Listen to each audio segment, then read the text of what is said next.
bullshit pay so I can sit out here and waste my life away. Drag back home and drown my troubles away. It's a damn shame what the world's gotten to for people like me, people like you. Wish I could just wake up and it not be true, but it is. Oh, it is living in the new world with an old soul. These rich men north of Richmond, Lord knows they all just wanna have total control. Wanna know what you think, wanna know what you do, and they don't think you know, but I know that you do. 'Cause your dollar ain't shit, and it's taxed to no end. 'Cause the rich men, don't the rich men.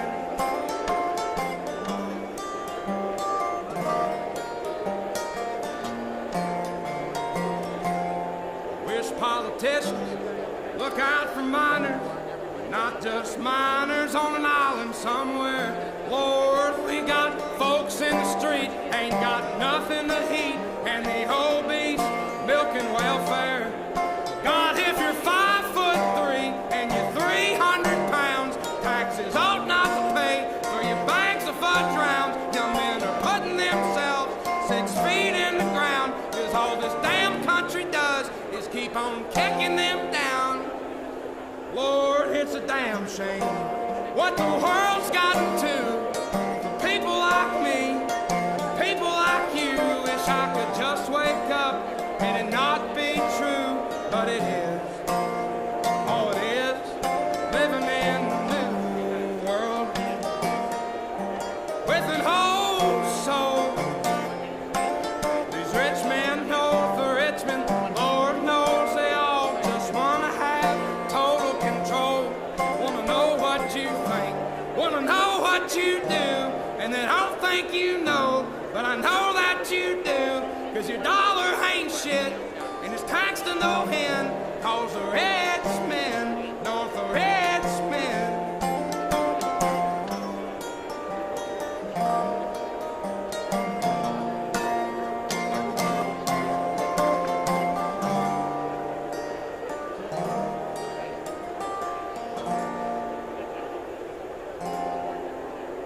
I've been selling my soul, working all day, overtime hours, bullshit pay.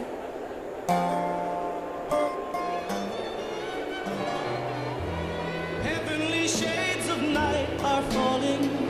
It's twilight time. Out of the mist your voice is calling. 'Tis twilight time.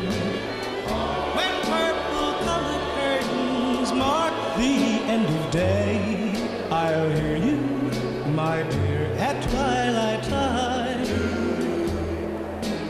Deepening shadows gather splendor as day is done. Fingers of night will soon surrender the setting sun. I count the moments, darling, till you're here with me. Together at last at twilight light. Here in the afterglow of day, we keep our rendezvous beneath the blue. And in the sweet and same old way, I fall in love again as I did then. Deep in the dark, your kiss will thrill me like days of old, lighting the spark of love that fills me with dreams untold. Each day I pray for evening just. Audio check 1 2. Audio check 1 2. This is a test. Making sure we have good levels here at the Mellon Auditorium. Audio check 1 2 3 4 5 6 7 8. Thank you for your patience. Audio check 1 2 3 4 5 6 7 8. Thank you.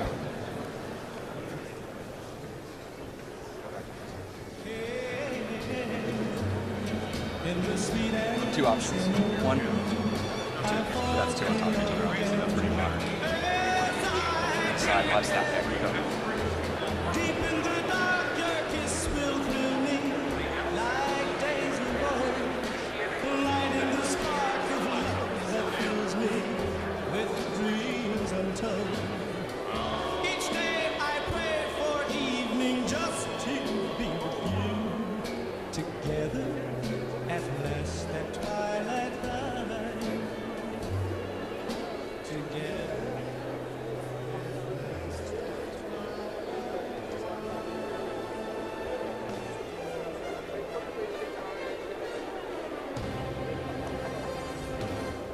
Audio check 1, 2, 3, 4, 5, 6, 7, 8. This is a test from the mic. Audio check 1, 2, 3, 4, 5, 6. Thank you.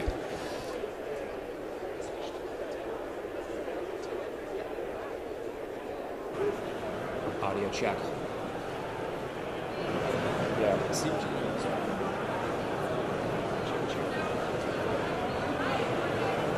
Audio check 1, 2, 3, 4, 5, 6. This is it's okay. Audio check 1, 2, 3, 4, 5, 6, 7, 8. This is a test from the table. Audio check 1, 2, 3, 4, 5, 6, 7, 8. Thank you for your patience.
Let's push this chair in if you don't mind. Officer?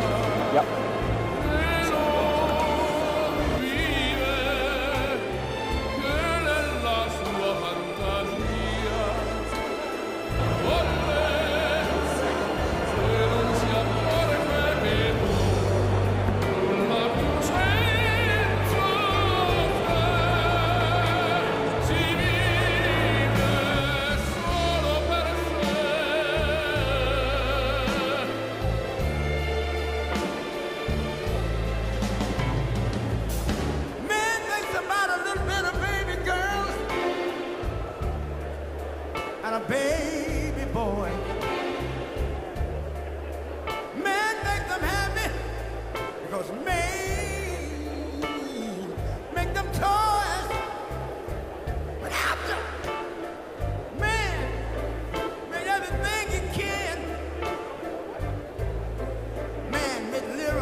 Ladies and gentlemen, please take your seats. The program will begin momentarily.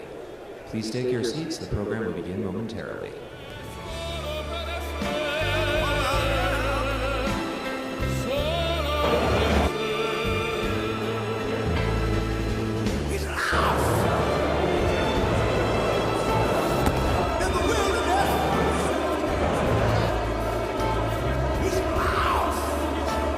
All good? All good.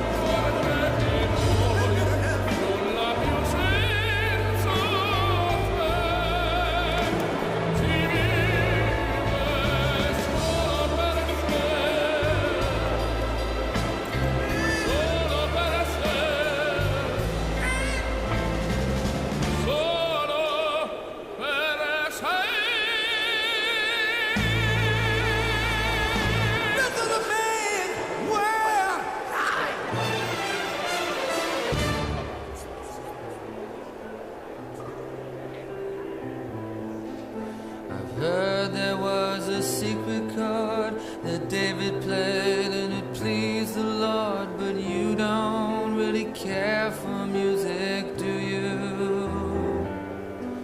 It goes like this: the fourth, the fifth, the minor fall, the major lift, the baffled king composing hallelujah, hallelujah.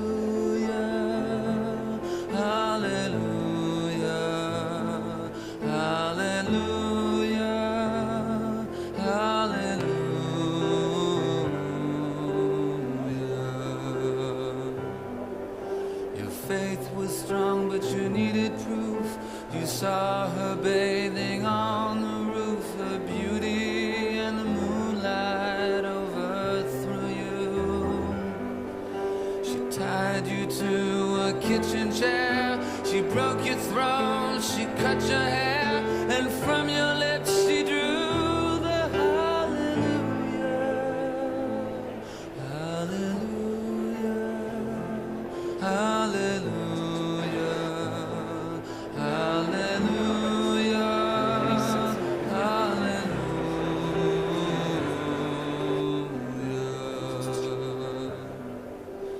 Maybe I have been here before. I know this room, I've walked this floor. I used to live alone before I knew you. I've seen your flag on the marble arch. Love is not a victory march. It's a cold and it's a broken hallelujah, hallelujah, hallelujah, hallelujah, hallelujah.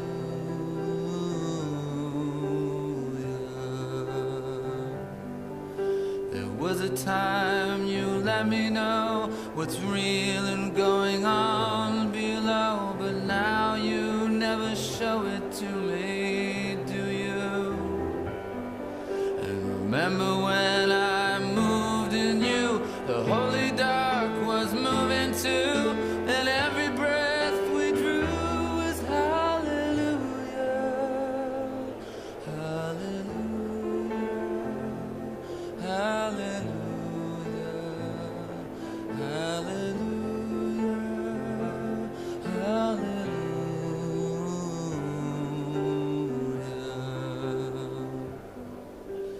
Maybe there's a God above, and all I ever learned from love was how to shoot at someone who outdrew you.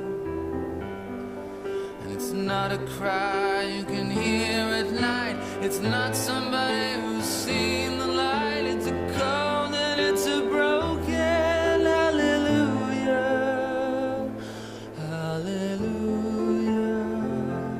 hallelujah, hallelujah, hallelujah, hallelujah,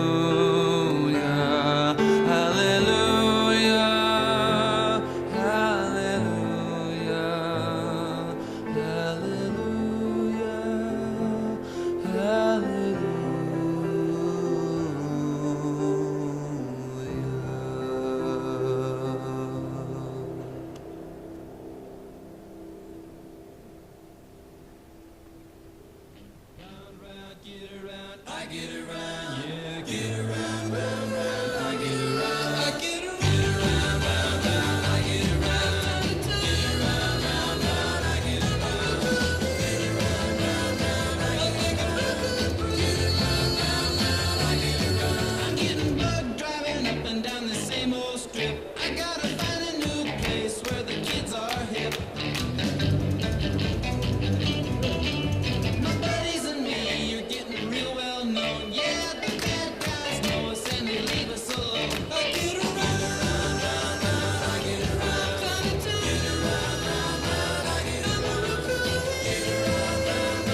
the best. You can be the King Kong banging on your chest. You can beat the world, you can beat the war. You can talk to God, go banging on his door. You can throw your hands up, you can beat the clock. You can move a mountain, you can break rocks. You can be a master, don't wait for luck. Dedicate yourself and you go find yourself. Standing in the Hall of Fame, Yeah, and the world's gonna know your name. yeah, 'Cause you burn with the burst flame, yeah, and the world's gonna know your name. And you'll be on the walls of the Hall of Fame. You can go the distance, you can run the mile. You can walk straight through hell with a smile. you could be the hero, you get the gold. Breaking all the records they thought never could be broke. Yeah, do it for your people, do it for your pride. Are you ever gonna know if you never even try? Do it for your country, do it for your name. 'Cause there's gonna be a day when you're standing in the Hall of Fame, and the world's gonna know your name. 'Cause you burn with the burst flame, and the world's gonna know your name. And you'll be on the walls of the Hall of Fame. Be a champion, be a champion, be a champion, be a champion. Walls of the Hall of Fame. Be students, be teachers, be politicians, be preachers. Yeah. Be believers, be leaders, be astronauts, be champions, be truth seekers. Be students, be teachers, be politicians, be preachers, yeah. Be believers, be leaders, be astronauts, be champions. Standing in the Hall of Fame, and the world's gonna know your name. 'Cause you burn with the burst flame, and the world's gonna know your name. And you'll be on the walls of the Hall of Fame. Be the greatest, you can be the best. You can be the King Kong hanging on your chest. You can be a hero,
soul for getting down must stand and face the hounds of hell and rot inside a corpse's shell.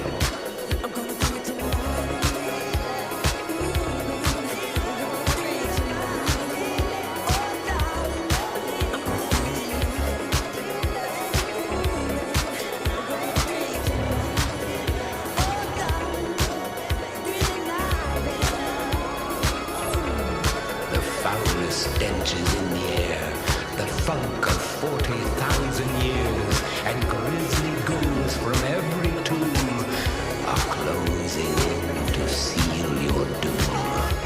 And though you fight to stay alive, your body starts to shiver, for no mortal can resist the evil of the thriller.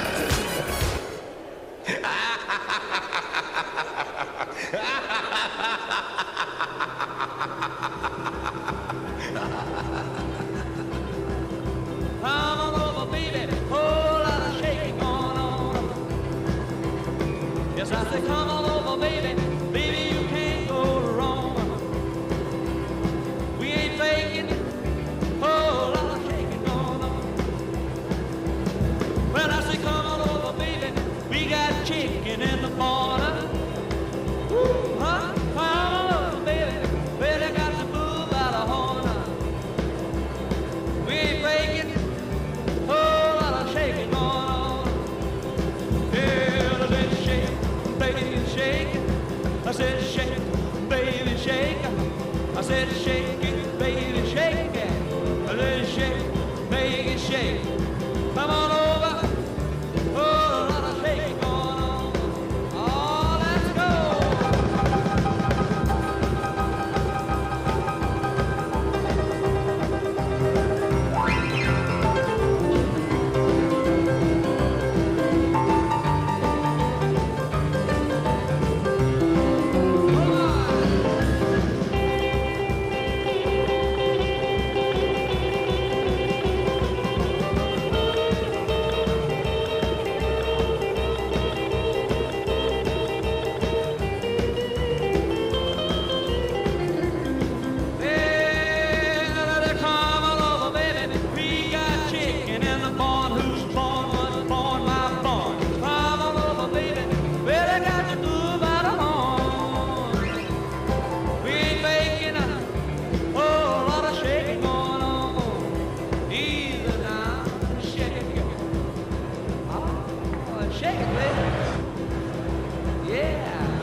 Feel my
Adoration. It's a Swedish hymn written in 1886. How Great Thou Art. Here in Melbourne, we have two crusade choirs. The ones you see on the platform this afternoon and down here have the red identification badge on, and we have a green choir which will be here tomorrow. We had over 1,400 of them registered. And we know that you'll enjoy their ministry and song, and just now we're going to ask them to come. Mr. Shea to come and the choir to join him in singing, How Great Thou Art.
Ladies and gentlemen, the 45th and 47th President of the United States, Donald J. Trump. And I'm proud to be an American, where at least I know I'm free.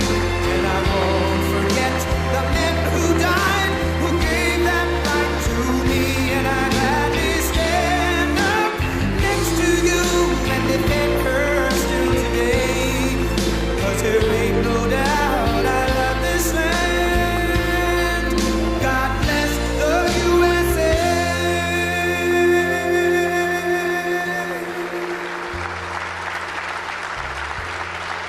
Thank you very much, everybody.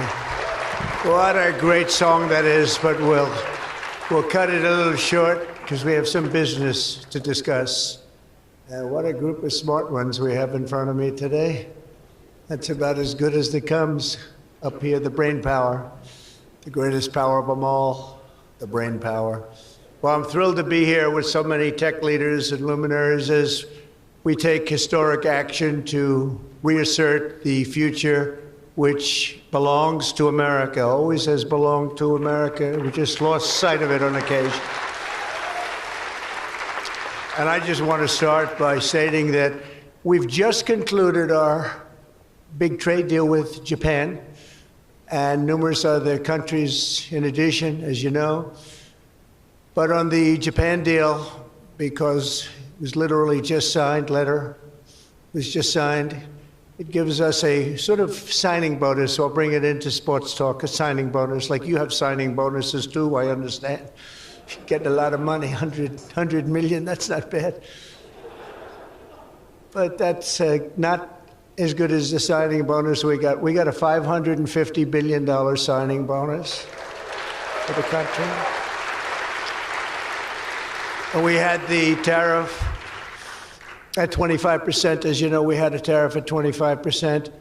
And these are great people that we negotiated with, but we agreed to reduce it to 15 based on the fact that Japan has agreed for the first time ever to open up its country to trade so that all of our American businesses and business geniuses, including many in this room, can go out and do business openly and freely in Japan, a very rich and prosperous and profitable and wonderful country, frankly.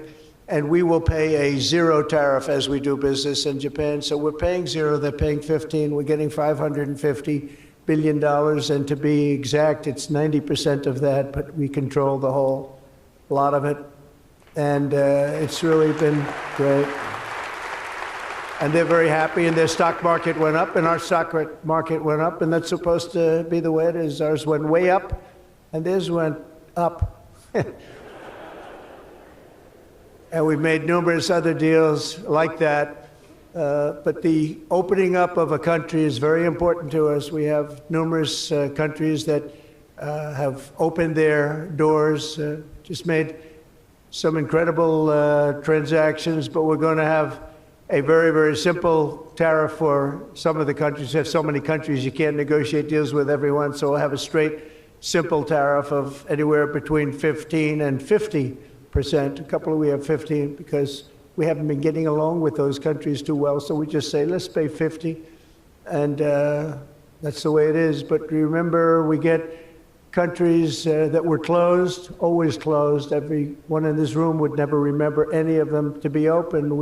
We've offered such a deal to the European Union where we're in serious negotiations, and if they agree to open up the union to American businesses, then we will let them pay a lower tariff. So the tariff is very important, but the opening of a country, I think, can be more important if our businesses do the job that they're supposed to be doing. Such openings are worthy of many points in tariffs, and they're a good thing, not only for, as an example, Japan or Europe, but certainly a great thing for America because it allows our businesses to go out and fairly compete and do really well if they compete properly, like the people that I know. Everyone in this room practically I know has competed very successfully. I haven't seen any, and I know the losers just like I know the winners. I tell you, I don't see any of the losers here. But now if some of the countries that pay 25% or more on autos complain. Remember that Japan was willing to pay upfront the $550 billion for that privilege of negotiating with the United States of America. We also made a deal yesterday with the Philippines and Indonesia, which in both cases will be opening up their country. And we're in the process of completing our deal with China. And as you know, the UK, we made a deal. It was a very good deal for everybody. Everybody's happy. It's always nice when everybody can be happy. But mostly we'll be charging straight tariffs to most of the rest of the world because we have over 200 countries. People don't realize that's a lot of deals. Even if you're like me, a deal junkie, that's a lot of deals. That would be too much for anybody. Ooh. How did we do with this country that I never heard of? We got a lot of deals cooking, but America is taking in hundreds of billions of dollars like it never has before. Investments into our country at the highest point ever in history, and we've just really been opened up for business for 3 of the 6 months. The first couple of months we got ourselves all set, done a great job with our military, as you know. You saw that 2 weeks ago when you saw the way those incredible B-2s flew into Iran and took out an entire nuclear potential deadly force. But I want to thank some of the incredible people that I see before me, including White House AI czar David Sachs. He's been great for organizing this very important summit, and especially for putting it in D.C., where it's a little bit easier. I don't know if it's easy for you, but it's a hell of a lot easier for me. Along with his colleagues at the All In podcast, which is very good. I did that podcast a year and a half ago, and I said, this is something, it was pretty new, pretty raw. Everybody I knew saw that podcast. I said, well, he's got something pretty good. Who is that guy? He's a smart guy, by the way. I think if I ever get in, which at the time people were saying I had a shot, not as good a shot. As it turned out, we won in numbers that nobody believes. We won every swing state. We won by millions and millions of votes, winning the popular vote. We won with the districts, as they would call them, 2,750 to 505. And that's why the map is almost completely red, except for a couple of little blue areas on each side of it. But it was a great experience, frankly, for me, and hopefully it's a great experience and been a great experience for our country, because they're saying we had the greatest 6 months that a president has ever had, the opening 6 months. And I'm not even sure, maybe 6 months, I'm not sure it's the opening, but let's call it the opening 6 months. It sounds a little bit nicer. I want to also say hello and thank to Chamath and his wonderful wife, Nat. Thank you very much for being here. Thank you very much. It was great seeing you again. Great couple. David Friedberg, and even, as we know, Jason Calacanis. I say even. Thank you, Jason. Thank you, Jason. I appreciate that. Yeah, he's a good person. Thanks as well to the Hill and Valley Forum and our future Undersecretary of State, Jacob Hellberg. Good work. Good. Stand up, Jason. Good. I met him a year and a half ago, and I was very impressed. I said, let's bring him in. We bring in a lot of smart people. And David's been unbelievable as the job he's doing. Along with Secretaries Doug Burgum, who's been incredible. Doug? Thank you. Thank you, Doug. Great job. He's producing low-cost energy. We're down to $64. I want to get it down a little bit further if we can. I don't know if the oil companies love that or not, but we want to have very inexpensive electricity so that you can power up the plants, because you need more electricity than any human beings ever in the history of the world. When I heard what you really need, I said, you got to be kidding. Double what we produce right now for everything, right? I don't know, Jensen, you're going to have to explain that to me someday, why they need so damn much. Could you do with a little bit less? My father always used to say, turn off the lights, son. But you guys are turning up the lights. I want to thank Howard Lutnick for doing a terrific job. He was involved in the big deal that we just completed with Japan. Howard, wherever you are, Howard. Where is Howard? Hi, Howard. Great job you did. Appreciate it. Really, that was an interesting negotiation, wasn't it? These are tough people. These are good negotiators, I will tell you, Japan. But they love their country, and they do what's right for their country. I want to thank Chris Wright, if Chris is around. Chris is here, because he's helping with the tremendous energy success that we're having. We're having tremendous energy success. We're the biggest. We have more energy than anybody else in the world. Nobody knew that until I came along, but we have more energy than anybody else in the world. We're making incredible deals on energy, including deals in Alaska. Well, we that's the mother lode, that's the big one, and we're making deals with various Asian countries that need it, and it's actually hard to believe, you don't think of it, but Asia is very close to Alaska, relatively speaking. It's not the closest, but it is pretty much the closest when it comes to oil and gas and energy, and we're making some incredible deals, and I want to thank Chris. Chris is fantastic, works in partnership really with this gentleman who's the head of all of, you've got the land and he's got the energy, right? But they formed a great partnership, Doug. So that's one of the greatest partnerships I've seen in a long time. They work hand in hand, and they have done a great job. Administrators, Kelly Loeffler, I think, is here. Kelly, thank you very much. Hi, Kelly. Hi, Kelly.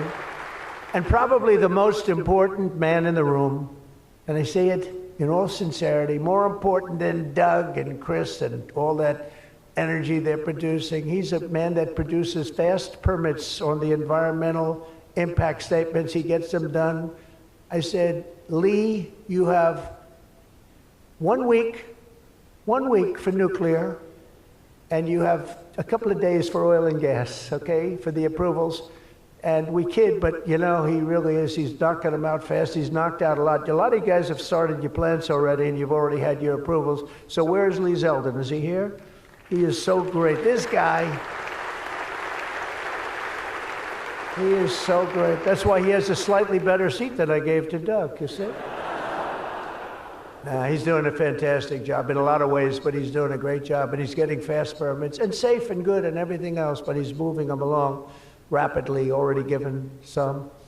And you know, one of the most exciting things we'll talk about in a second is the fact that you're going to build your own electric producing plants when you build whatever you're building. And it's different things, including automobile factories, which are going up all over the place. You'll see them starting soon.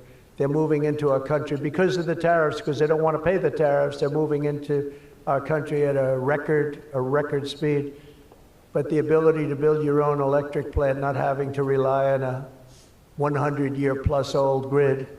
And then if you have electric capacity extra, you're going to sell it into the grid, make some money, but you'll sell it right back into the grid. Director of the Office of Science and Technology Policy, Michael Kratsios. Michael, thank you very much. Thank you, Michael. As well, it's supposed to be taking a vote right now, a big vote. Senator Ted Cruz. Is Senator Cruz here? Oh, look at my senator. Why aren't you voting?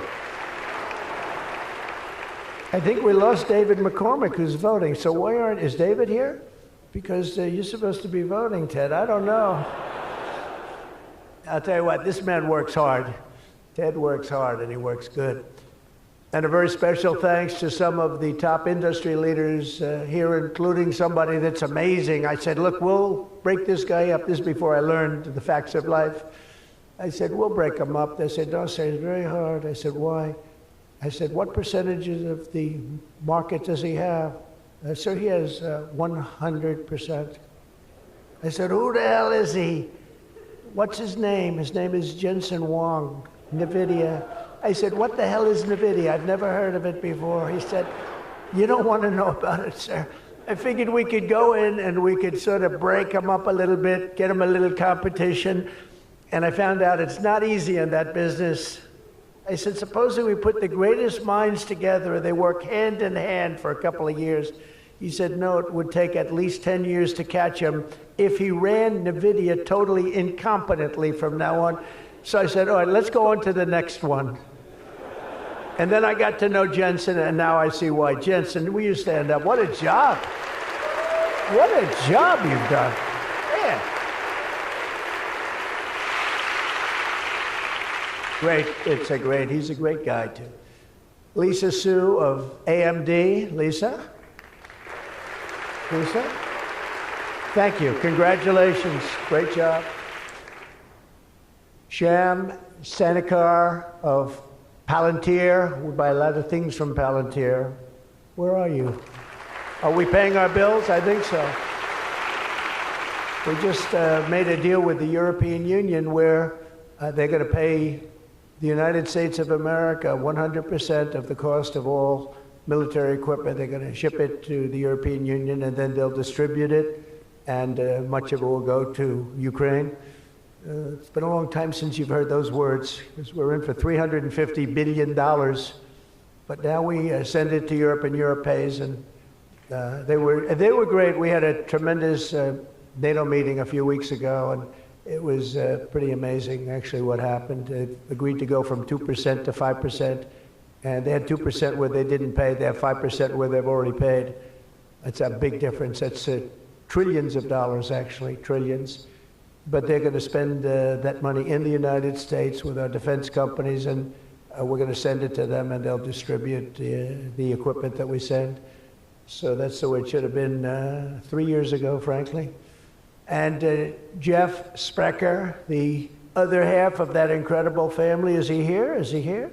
He's a fantastic guy, international, intercontinental exchange, and he's been a friend of mine for a long time, the husband of Kelly, who's really doing a good job. You are really doing a good job. Small business, which is actually big business if you add it all up, right? It's probably the biggest bank there is, but they call it small business, and she's done a fantastic job. Thanks, Kel. Say hello to Jeff.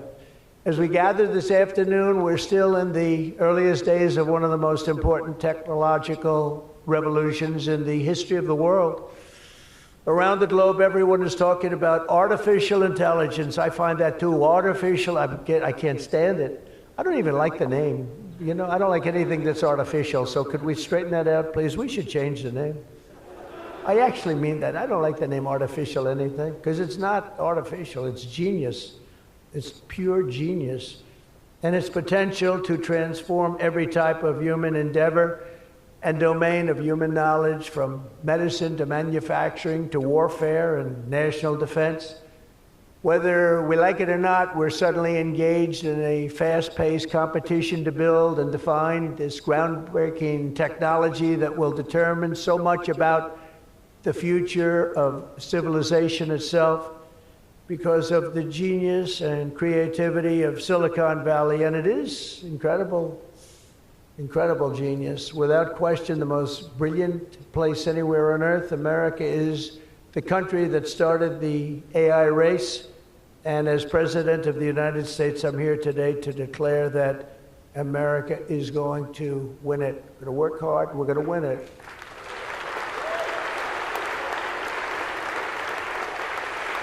Because we will not allow any foreign nation to beat us. Our children will not live on a planet controlled by the algorithms of the adversaries advancing values and interests contrary to our own. We don't want to have contrary interests. We want to get along, and we'll get along with other countries. We're having a great relationship, as I told you, with those countries that we mentioned, with Japan and Indonesia and so many others. The European Union, we're getting along very well with China. A lot of respect for President Xi. We have a great relationship, and we'll see how it all works out. But we're getting along with countries it's really been pretty amazing, I will say that, and it's a good thing. It's a good thing, not a bad thing. So from this day forward, it'll be a policy of the United States to do whatever it takes to lead the world in artificial intelligence, such an important thing happening. This is really something that nobody expected. It just popped out of the air, and here we are. But we will defend our nation, our values, our future, and our freedom, and it will be really great But what we really need to be successful is a very simple phrase called common sense, and that begins with a common sense application of artificial and intellectual property rules. It's so important. You can't be expected to have a successful AI program when every single article, book, or anything else that you've read or studied, you're supposed to pay for. Gee, I read a book, I'm supposed to pay somebody. And you know, we appreciate that, but you just can't do it because it's not doable. And if you're going to try and do that, you're not going to have a successful program. I think most of the people in the room know what I mean. When a person reads a book or an article, you've gained great knowledge. That does not mean that you're violating copyright laws or have to make deals with every content provider. And that's a big thing that you're working on right now, I know, but you just can't do it. China's not doing it, and if you're going to be beating China, and right now we're leading China very substantially in AI, very, very substantially, and nobody's seen the amount of work that's going to be bursting upon the scene. But you have to be able to play by the same set of rules. So when you have something, when you read something, and when it goes into this vast intelligence machine, we'll call it, you cannot expect to every single time say, oh, let's pay this one that much, let's pay this one. It just doesn't work that way. Of course, you can't copy or plagiarize an article, but if you read an article and learn from it, we have to allow AI to use that pool of knowledge without going through the complexity of contract negotiations, of which there would be thousands for every time we use AI. We also have to have a single federal standard, not 50 different states regulating this industry of the future. And some people would say, gee, that's an unpopular thing to say. I was told before I got up here, this is an unpopular thing because some people, they don't want that. But I want you to be successful. And you can't have one state holding you up. You can't have 3 or 4 states holding you up. You can't have a state with standards that are so high that it's going to hold you up. You have to have a federal rule and regulation. Hopefully you'll have the right guy in this position that's going to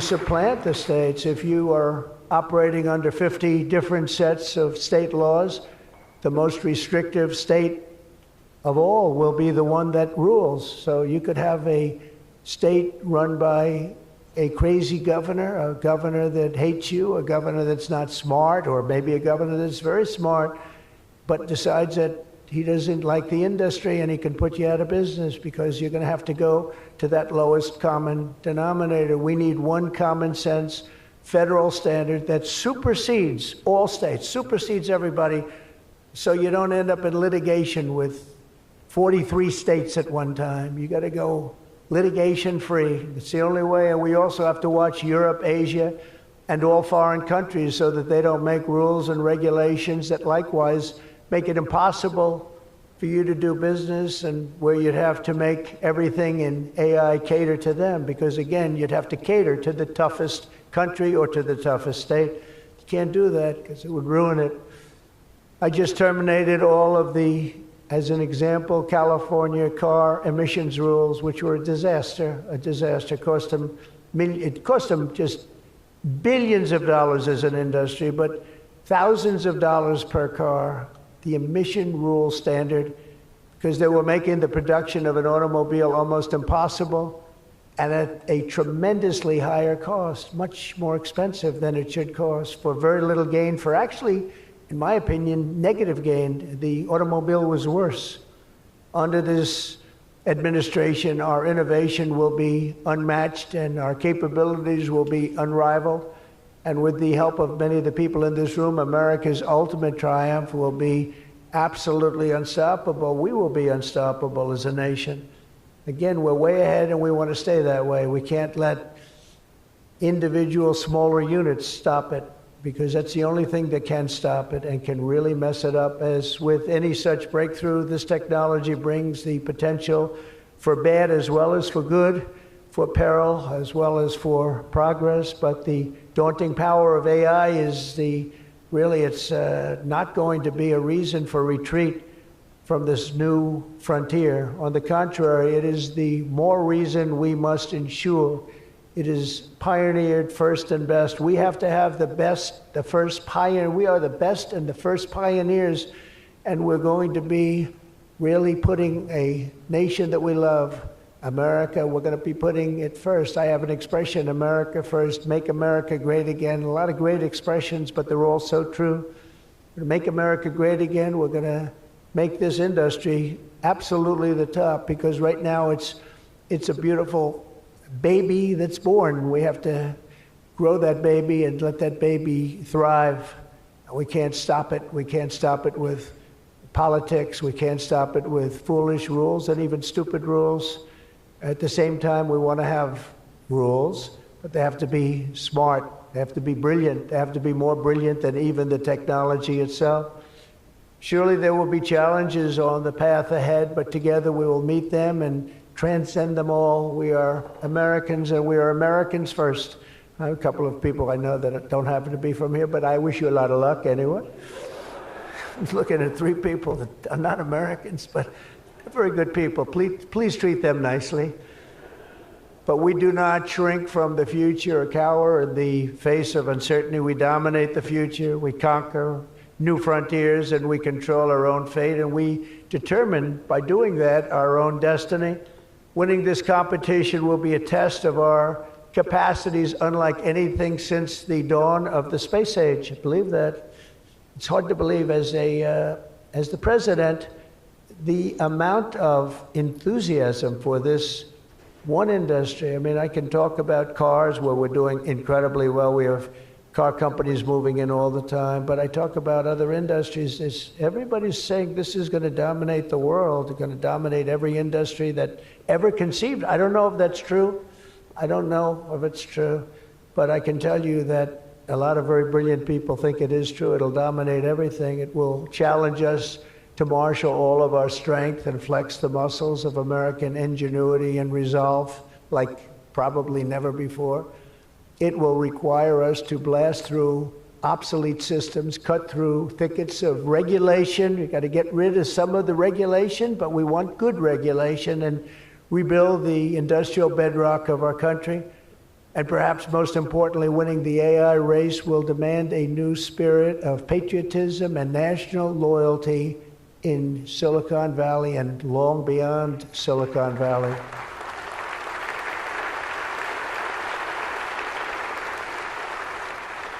For too long, much of our tech industry pursued a radical globalism that left millions of Americans feeling distrustful and betrayed. And you know that. Everybody knows that. Everybody in this room certainly does.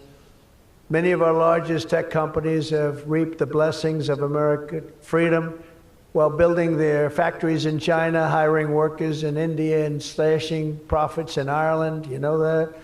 All the while dismissing and even censoring their fellow citizens right here at home. Under President Trump, those days are over. We need U.S. technology companies to be all in for America. We want you to put America first. You have to do that. That's all we ask. That's all we ask. To partner with our tech geniuses in achieving this vision today, we're releasing the White House AI Action Plan. Big stuff. Signing it right after this. In fact, I see it sitting right there. Maybe I should just sign it right now. Who the hell has to make the rest of this speech, right? But here are the pillars of the strategy. First, my administration will use every tool at our disposal to ensure that the United States can build and maintain the largest, most powerful, and most advanced AI infrastructure anywhere on the planet. America needs new data centers, new semiconductor and chip manufacturing facilities, new power plants and transmission lines. And under my leadership, we're going to get that job done, and it's going to be done with certainty and with environmental protection and all of the things that we have to do to get it done properly. Virtually all of these large capital investments can be and should be made by the private sector. And they want to do that. They just want to be able to do it.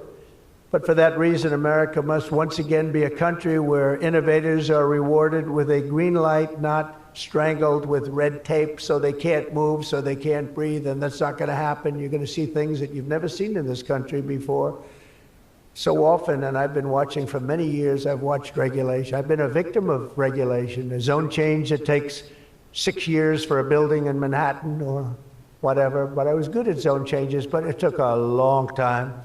By the time you got the zoning, the market changed. You didn't want to build the building. You say, well, but in some cases that made you lucky, didn't it? Huh? In some, not too many people understand that in this room, but in some cases, waiting for that approval as the market collapsed was a good thing, not a bad thing. But it's time to reclaim our heritage as a nation of builders, and that's why, upon taking office, I signed a historic executive order directing that every one, and this is so important, for every new regulation, 10 old regulations must be immediately eliminated. So we have old regulations that clog up the books that don't even mean anything anymore. You know, in my first term, I had more regulation cuts than any president in history times 4, and that included 2-term presidents where you're talking about 8 years. We had more than any other president, and I think we may even top it this year. We may very well be able to top it during this period of time, because you're really, you are a regulation-prone group, and we're looking to get those regulations out of your way so you can use your genius. Earlier this month, we also enacted the largest tax cuts in American history when I signed the One Big Beautiful Bill into law.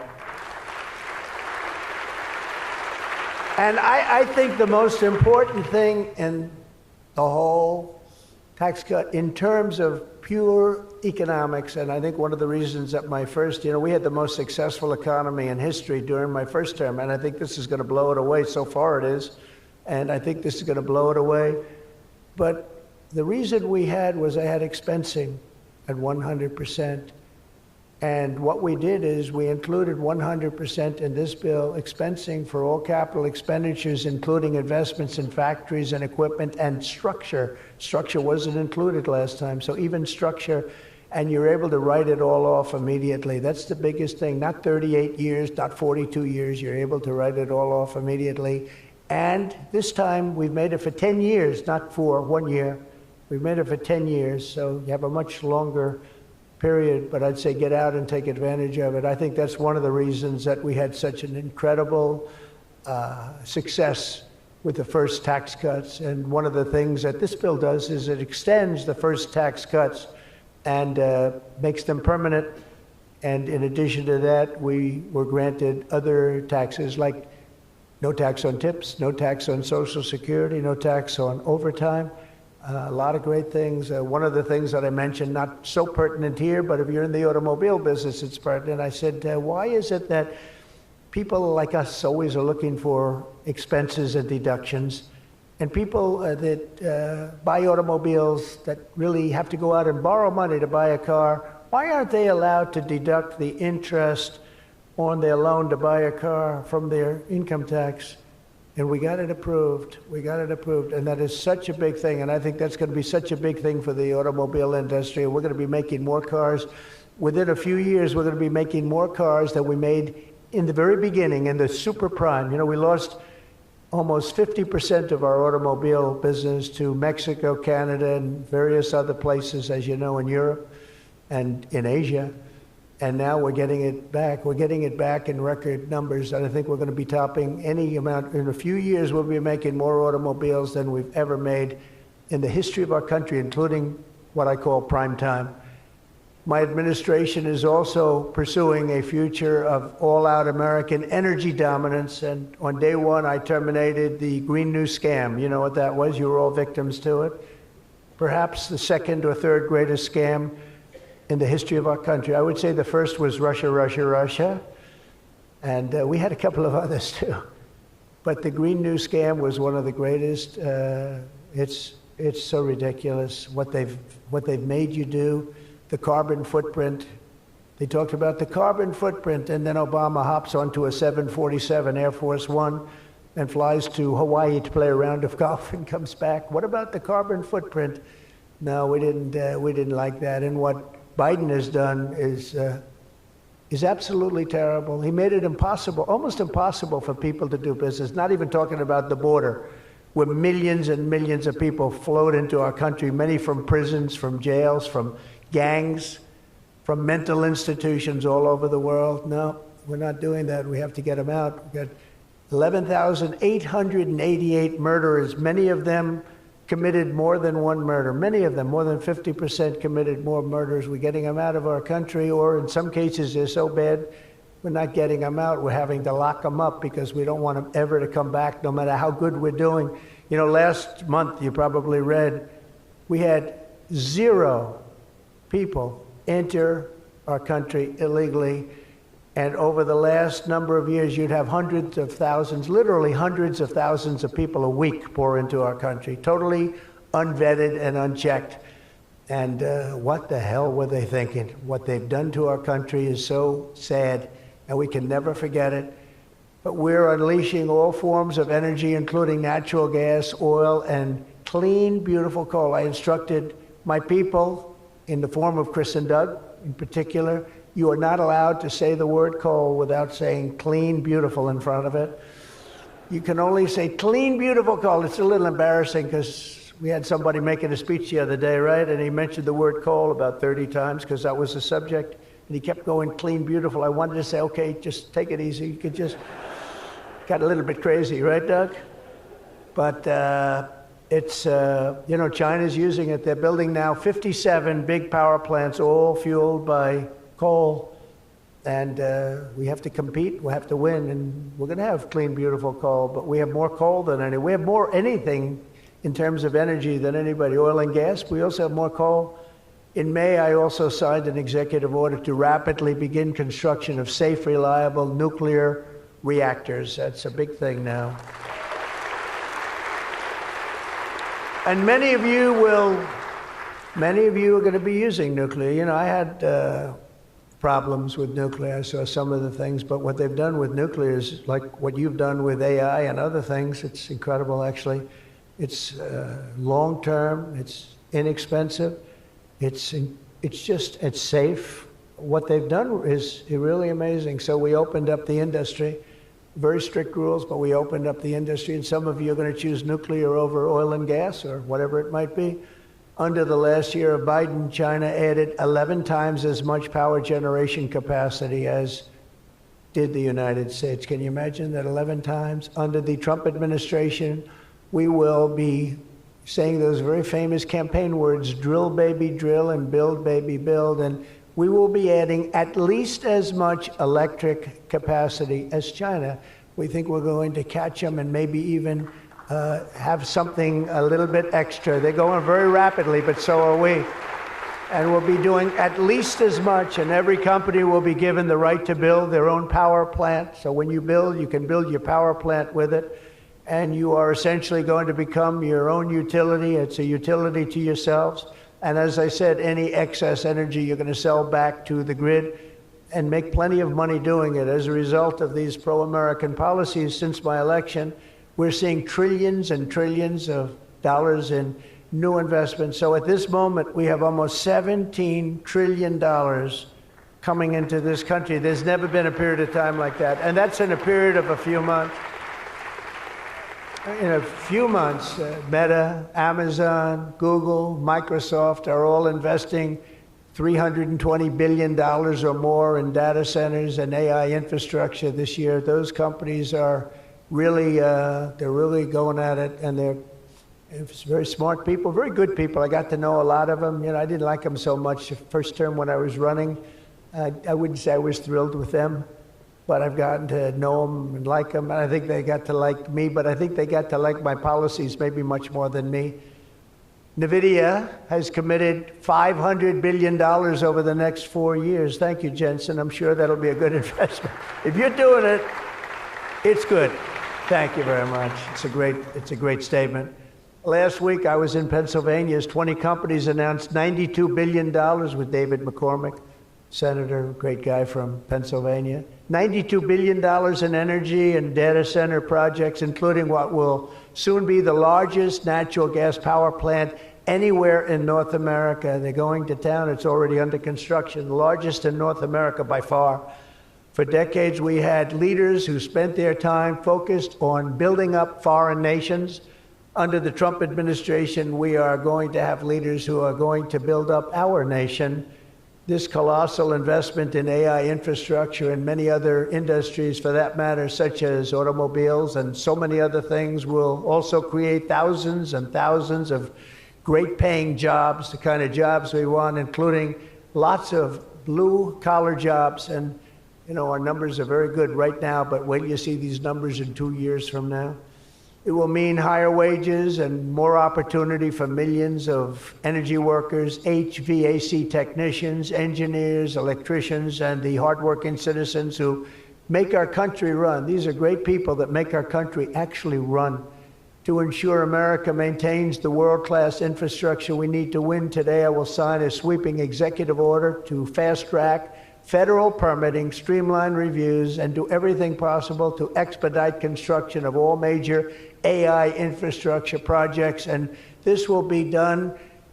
You will get so good a service in so many ways, not only from Lee with the environment, but you need many other types of permits, and you're going to go so fast.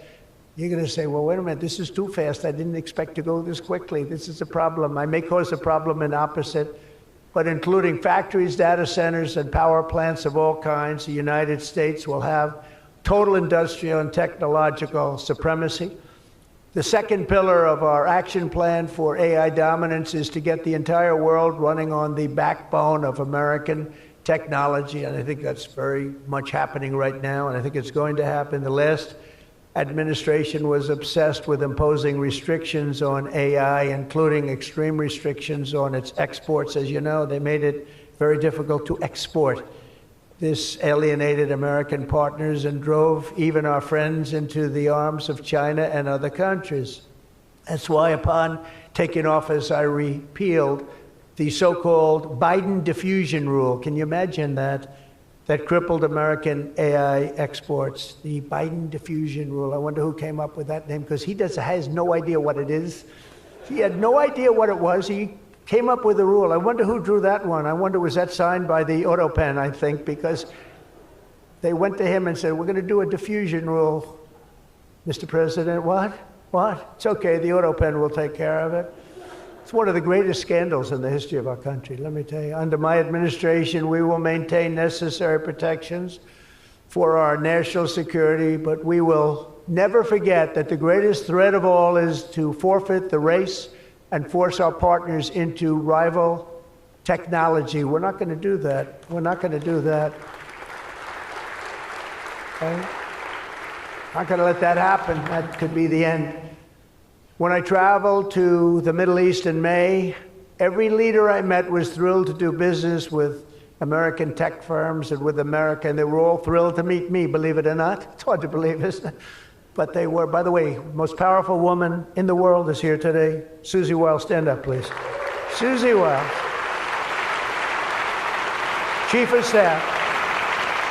She can take out a country with a mere phone call. No, they just voted her the most powerful woman anywhere in the world. She might be the most powerful person in the world, I think. But she's done hasn't she done a good job, though, huh? Good.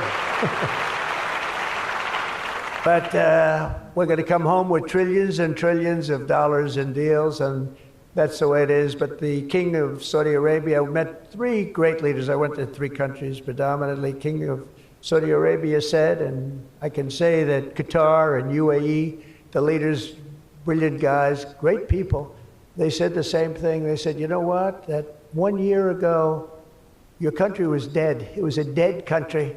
They were looking at China, they were looking at other places, but you had a dead country. And today, Mr. President, you have the hottest country anywhere in the world. They said that, and they meant it so strongly. And when I went to NATO 2 weeks ago, where we made the deal where they pay 5% instead of 2%, they said the same exact thing. They said, boy, I tell you what a difference it is. It's a year ago, you people were dead. We didn't think you were going to make it as a country. Today, you're the hottest country in the world. They all said it. All those leaders said it, 30 of them. So today, I'm signing another major executive order that will turn America into an AI export powerhouse. Under this order, Secretary Lutnick and Secretary Marco Rubio's doing a great job as Secretary of State, will work to rapidly expand American AI exports of all kinds, from chips to software to data storage of all kinds. And that's very important. That's going to give you the freedom to do what you want to do. And third, once and for all, we are getting rid of woke. Is that okay? Because I know you had to hire all woke people. I heard you had to hire all woke people under some of these things. How about the chips, where they give you the chip nonsense, where they give you billions of dollars if you only build a chip company? These people have plenty of money. They don't need the money. They need the permits. They need the rights to do it. They don't want to pay tariffs, so they come and they build here. That's why they're coming here. They like, number one, they like me, but they like not having to pay tariffs even more. And they're coming. But Biden gave billions of dollars to companies that have nothing but cash. And they don't say where to build. It's just give them money. But here's the problem. They have to hire lots of woke people. And they say woke isn't for this particular industry. We've noticed that. They're not for a lot of industries, if you want to know the truth. So the guidelines were impossible. They're going to give you money, but you got to hire this and this and this and that. And I don't want to get into it too much because I don't want any controversy today. But you have to hire a lot of people that were not into this particular world that you're in. And so therefore, all the money they gave didn't mean a damn thing. One of Biden's worst executive orders established toxic diversity, equity, and inclusion ideology as a guiding principle of American AI development. So you immediately knew that was the end of your development.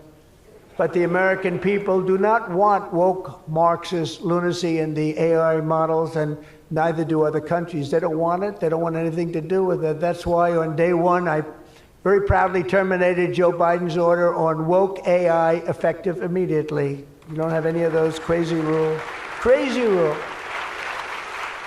And in just a moment, I will be signing an order banning the federal government from procuring AI technology that has been infused with partisan bias or ideological agendas such as critical race theory, which is ridiculous. And from now on, the U.S. government will deal only with AI that pursues truth, fairness, and strict impartiality. We're not going to go through the craziness that we've gone through for the last 4 years. And then we skip 4, and then you go back, and it started then. But it hung around a little while. Now it's not hanging around at all. Now it's actually very uncool, as somebody told me the other day. It's so uncool to be woke. I encourage all American companies to join us in rejecting poisonous Marxism in our technology. It'll be very interesting to see what's happening in New York, because they're actually thinking about electing a communist in New York. They like to call him a socialist. He's not a socialist. He's a communist. But don't worry, you're going to be okay. He still has to get his money from the White House, and that's not going to happen until he shapes up. But as an example, we are not going to allow men to play in women's sports. That's an example. That's one. And they say that's an 80-20 number. They say 80% would be against it. No, it's not 80-20. It's about 97-3. And I don't know who the 3 are. I've never seen anybody. I've never had a person. I've seen everybody. I'm a very open person. They come up to me and they talk to me. I've never had anybody come up, "Sir, you have to let men play in women's sports." I've never had it. I deal with hundreds of thousands of people. Every time I talk to somebody, they talk about AI, they talk about everything, but they've never said, "You gotta allow, this is ridiculous. Men should be allowed to play in women's sports." It's sort of crazy, isn't it, huh? You have to see, did you see the race? It was a race, a long distance marathon, one of those all-day deals, and we had one of the great female runners, and we had one of the great male runners, and at the end of the day, he won the race by 5 hours and 14 seconds. They waited around for the really good athlete female. It's very demeaning to women, I want to tell you that, but they waited, her parents were waiting for hours. Somebody said, "Why don't you go back to the hotel and sleep for a few hours and come back and meet your daughter?" This is what they do. You got to see the weightlifting records, though. They're the best of all. A woman lifted 212 pounds. It was a world record. It held for 18 years. And now a man who transitioned came up and looked at the bar, How much is it? 212 pounds.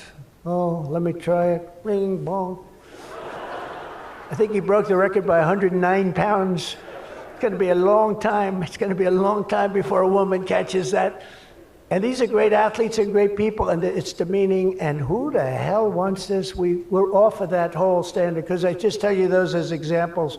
We're off of it. The reason the last administration was so eager to regulate and restrict AI was so they could limit this technology to just a few large companies, allowing them to centralize it, censor it, control it, weaponize it. And they would weaponize it. A very dishonest group of people. You probably saw that because we caught them in the act. We really caught them. We had it before, but now we really have them. We have it where it counts. But this is the exact opposite of my approach. The unique strength of the American tech industry has always come from its startups and small tech. It comes through small. Jensen was small. Were you ever small? I think so. When you started in your bedroom, I think you were small, right? He started as very small, and now he's really become very amazing. If you regulate them too much, you kill the source of American genius and technological power. I believe that. Joe Biden had a plan to lose the AI race. I think he wanted to lose it because his plan would never have worked. It would have never been successful. You would have spent a lot of money and you wouldn't have been able to win. They didn't allow you to win, but we have a plan which only admires and respects the winners. Every citizen should take incredible pride in the inspiring feats of American innovators who are pushing the bounds of human knowledge and achievement. The people of OpenAI, Google, Meta, and countless startups are proving once again that America is impossible. You are just impossible to beat. You're not going to be beaten. We're not going to let that happen. When you do your best, when you work your hardest, and when you're allowed to be free of horrible, foolish regulation. And you're going to have regulation, but it's going to be sensible, smart regulation. There's nobody who's going to beat you. As we push even further into this exciting frontier, let us never forget that all of this prosperity and progress has come from the culture of freedom and hard work, merit, ambition, and risk-taking passed down from one generation of Americans to the next. Silicon Valley rose to wealth, fame, and glory by exemplifying these values, and it will win this race not by rejecting them, but by embracing them like they have never been embraced before.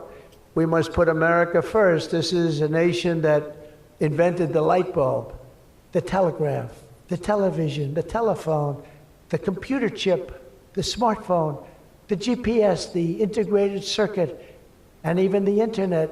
Basically, we invented everything. What is left? We invented everything. And now it's AI. We invented everything. Does anyone have anything else to say? And now we're going to take it to a new level. But Americans were the first to fly a plane, first to harness the atom, and first to plant our flag on the moon. We mastered the industrial age, we created the digital age, and now we are leading the world into the golden age, indeed, the golden age of America. With your help, that golden age will be built by American workers. It will be powered by American energy. It will be run on American technology, improved by American artificial intelligence, and it will make America richer, stronger, greater, freer, and more powerful than ever before. And I will now do my share by going and signing a name without an auto pen. I will sign it. If we had one, I wouldn't use it anyway, but we will sign it auto pen free, and we will say, Donald J. Trump, God bless America, and God bless you, and good luck, because the race has just begun, and you're going to win it. Thank you very much, everybody.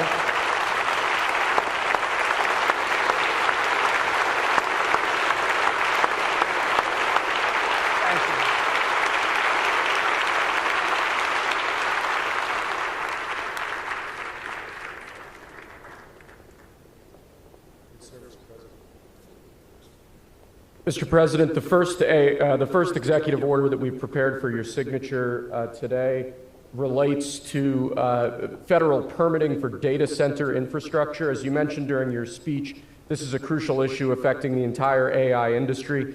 What this executive order will do is establish fast-track permitting and ensure that the federal government is working to get data centers approved and through the permitting pipeline as quickly as possible.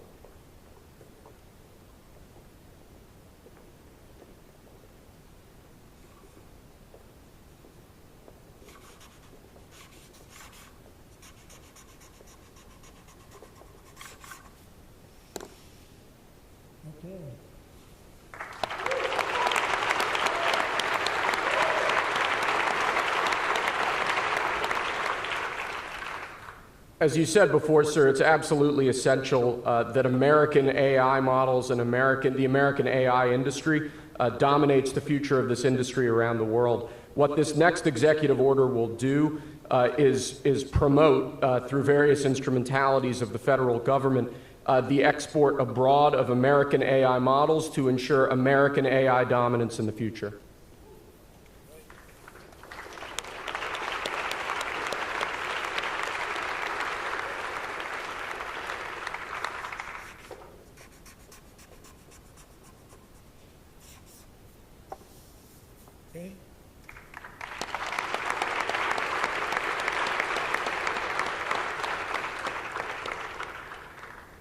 And lastly, sir, as you said in your speech, we don't want woke AI. We want AI models based on accurate information that give accurate information and accurate answers. This executive order will ensure that when the federal government procures or promotes different AI models, that those AI models are ideologically neutral, that they don't embrace wokeism and critical race theory and all of these terrible theories that have done so much damage to our country.